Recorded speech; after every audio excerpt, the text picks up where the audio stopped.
దేవుడికి మాత్రం సమయం లేదు, లోకానికి మాత్రం మొత్తం సమయం. లోకంతో స్నేహము, దేవుడితో వైరమని మీరు ఎరుగరా?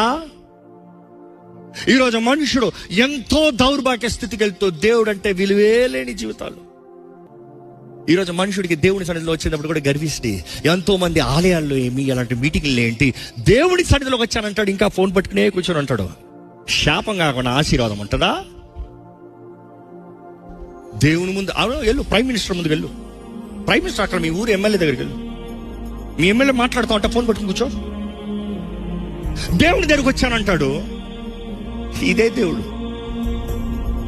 ఐమ్ సారీ, నేను చెప్పే మాటలు కొంతమందికి బాధకరంగా ఉండొచ్చు. నేను ఎవరిని టార్గెట్ చేసి చెప్పట్లేదు, మీరు ఎవరు నాకు తెలియదు. కానీ ఉన్న సత్యం చెప్తున్నాను, ఎందుకంటే దేవుడికి బాధ కలిగించేది నాకు బాధ కలిగిస్తుంది. దేవుడి ముందు తగ్గించుకొని వాడు ఎక్కడికి బాగుపడ్డాడు? దేవుడి ముందు తగ్గించుకొని గౌరవించిన వ్యక్తిని దేవుడే హెచ్చిస్తాడు. ఈరోజు ఎంతమంది సమయంలో దేవుడు లేడు. ప్రార్థన చేసుకో, టైం లేదు. వాక్యం చేయ, టైం లేదు. ఆలయానికి రాయ, టైం లేదు. ఏం బాగుపడుతుంది జీవితం? ఏం మారుతుంది కుటుంబం? నా కుటుంబం పాడైపోయింది, నా భార్య పారిపోయింది, నా బిడ్డలు పాడిపోయారు. ఇక ఇదే దేవుడు కాకపోతే కావలి కాసేవాడిని ప్రయాస వ్యర్థం కదా? యెహోవా ఇల్లు కట్టించని ఎడల కట్టువాని ప్రయాస వ్యర్థం కాదా? ఈరోజు మనంతా నా తెలివి, నా శక్తి, నా సామర్థ్యత. ఒకరు అన్నారు, ఆలయానికి వచ్చి కూర్చుంటే ఎవడ కష్టపడతాడండి, ఎవడు ఉద్యోగం చేస్తాడండి?